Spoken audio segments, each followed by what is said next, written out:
అందరికీ నమస్తే అండి. ఈ నెల 25, 26 తేదీల్లో సూర్యలంకలో బీచ్ ఫెస్టివల్ ఉంది అని ఒక వార్త చదివా. అలాగే విజయవాడలో ఉత్సవం జరుగుతుంది. 22వ తేదీ నుంచి దసరా వరకు విజయవాడ ఉత్సవం చేస్తున్నారు. సో ఇవన్నీ చూస్తుంటే కొంచెం బాగానే ఉందిలే. అంటే ఉత్సవాలు నిర్వహించడం మంచిదే అండ్ బీచ్ ఫెస్టివల్స్ నిర్వహించడం మంచిదే. అండ్ 2 నెలల కిందట మచిలీపట్నంలో కూడా బీచ్ ఫెస్టివల్ జరిగింది. 2 నెలల కిందట, నెల రోజుల కిందట. సో ఇవన్నీ కూడా అంటే నేను ఒక సింపుల్ గతంలో కూడా నేను ఒకసారి చెప్పాను, ఇప్పుడు కూడా చెప్తున్నా. మన ఆంధ్రప్రదేశ్ గోవాకు ఒక చిన్న రాష్ట్రం. గోవాలో ఆ రాష్ట్రానికి వస్తున్న ఆదాయం 90% టూరిజం ద్వారానే వస్తుంది. గోవాకు వేరే ఆదాయ మార్గాలు ఏమీ లేవు. వాళ్ళు అమ్మే లిక్కర్ ద్వారా, వాళ్ళ టూరిజం స్పాట్ల ద్వారా, వాళ్ళ తీర ప్రాంతానికి వచ్చే పర్యాటకుల ద్వారా మాత్రమే వాళ్ళకి ఆదాయం వస్తుంది. ఆ ఆదాయంతోనే వాళ్ళు సంక్షేమ పథకాలు అమలు చేస్తున్నారు, రోడ్లు కట్టుకుంటున్నారు, బ్రిడ్జ్లు కట్టుకుంటున్నారు, డెవలప్ చేసుకుంటున్నారు. ప్రజాప్రతినిధులు మొత్తం అంటే రాష్ట్రం మొత్తం రన్ అవుతుంది. కేవలం 120-130 కిలోమీటర్లు తీర ప్రాంతం ఉన్న గోవానే అలా చేస్తే జిల్లాకి 110 కిలోమీటర్ల తీర ప్రాంతం ఉన్న ఆంధ్రప్రదేశ్లో ఎన్నో అద్భుతాలు చేయొచ్చు. సో గోవాకు వెళ్ళే పర్యాటకుల్లో ఎక్కువ మంది ఆంధ్రప్రదేశ్ నుంచే వెళ్తారు. అక్కడికి వెళ్ళే ప్రతి 1,00,000 మందిలో 50,000 మంది ఆంధ్రప్రదేశ్ నుంచే వెళ్తారు. మిగిలిన 50,000 మందిలో కొంతమంది తమిళనాడు, కొంతమంది కర్ణాటక, కొంతమంది మహారాష్ట్ర వాళ్ళు ఉంటారు. కానీ 50% మాత్రం ఫ్రమ్ ఆంధ్రప్రదేశ్ ఓన్లీ. కావాలంటే చూడండి, గోవాలో తెలుగు స్పాట్స్ ఎక్కువ ఉంటాయి. తెలుగువారి వ్యాపారాలు, తెలుగువారి రెస్టారెంట్లు, తెలుగువారి బార్లు ఎక్కువ ఉంటాయి. తెలుగు వాళ్ళు కట్టించిన ఇల్లు, విడిది, గెస్ట్ హౌస్లు ఎక్కువగా ఉంటాయి.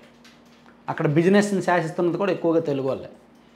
సో ఇక్కడ నేను ఆంధ్రప్రదేశ్ని ఎందుకు గోవా చేయకూడదు అని ఒక ఆలోచన. ఆంధ్రప్రదేశ్లో సుమారుగా 1,050 కిలోమీటర్లకు పైగా తీర ప్రాంతం ఉంది.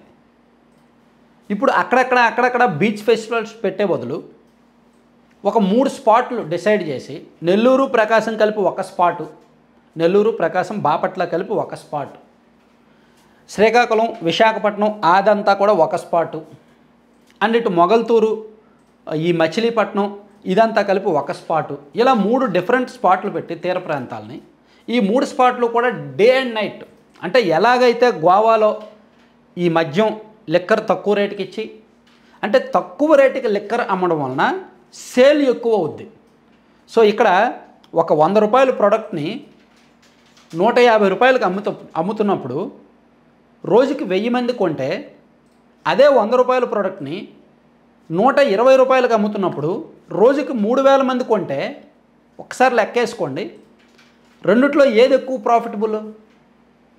సో ఇప్పుడు గోవా వాళ్ళు చేస్తున్న లిక్కర్ బిజినెస్ అదే. ఆంధ్రప్రదేశ్లో రాయల్ స్టాగ్ 1000 రూపాయలు అయితే గోవాలో రాయల్ స్టాగ్ 450-500 ఉంటుంది, అంతకన్నా తక్కువే ఉంటుంది. కారణం ఏంటి? వాళ్ళు వితౌట్ ఎనీ చాలా తక్కువ మార్జిన్కి అమ్ముతారు. ఇక్కడ కూడా అలా అమ్మడం వలన ఎక్కువగా సేల్ జరుగుద్ది. ఈవెన్ యానాంలో కూడా తక్కువ రేటేగా.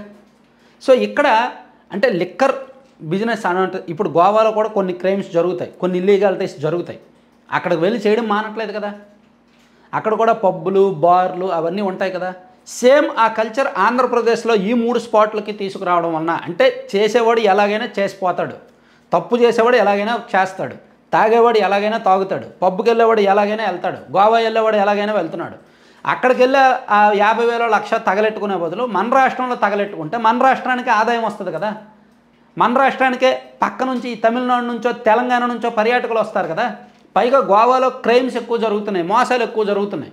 అక్కడికి వెళ్ళి వాళ్ళ చేత తన్నులు తిని, వాళ్ళ చేత మోసపోయి అక్కడ పోలీసులకు డబ్బులు ఇచ్చి తగలెట్టుకునే బదులు ఈ తెలంగాణ నుంచి, తమిళనాడు నుంచి ఖచ్చితంగా ఇక్కడికి వస్తారు. ఈవెన్ ఒడిశా నుంచి కూడా ఇక్కడ ఖచ్చితంగా వస్తారు.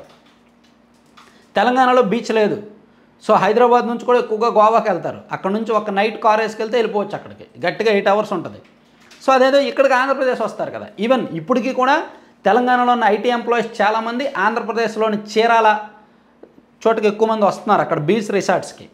సో దాని బదులు ప్రభుత్వమే పర్యాటకాన్ని ఎంకరేజ్ చేసి గోవా తరహా పర్యాటకం టూరిజం పాలసీ తీసుకొస్తే, గోవా తరహాలో ఇక్కడ కూడా పబ్బులు కానీ, ఆ స్పా సెంటర్లు కానీ, ఆ లిక్కర్ తక్కువ రేటుకి ఇవ్వడం కానీ, ఇవన్నీ అంటే ఇక్కడ ఇల్లీగాలిటీస్ పెట్టమని నేనేమి చెప్పట్లేదు. లీగల్గానే అవన్నీ కూడా పర్మిషన్స్ ఇచ్చేస్తే ప్రభుత్వానికి ఖచ్చితంగా ఆదాయం వస్తుంది, పర్యాటకుల సంఖ్య పెరుగుద్ది, ప్లస్ డెవలప్ అవుద్ది. మన వాళ్ళు అక్కడికి వెళ్ళి తన్నులు తినే కంటే ఇక్కడే కొంచెం పద్ధతిగా, ప్రొఫెషనల్గా వాళ్ళ చీకటి జీవితాలు ఏవో పడి వస్తారనమాట. అక్కడ నెలలో ఒక 3 రోజులు వెళ్తారు, అక్కడ పడాల్సిన పాటలు పడతారు, తర్వాత బయటకు వచ్చేస్తారు, 27 రోజులు హ్యాపీగా ఉంటారు. ఖచ్చితంగా గోవాకు 3 నెలలకు ఒకసారి వెళ్ళేవాడు ఇక్కడ ఆంధ్రప్రదేశ్లో ఈ టూరిజం స్పాట్ ఉంటే ప్రతి నెల వెళ్తారు.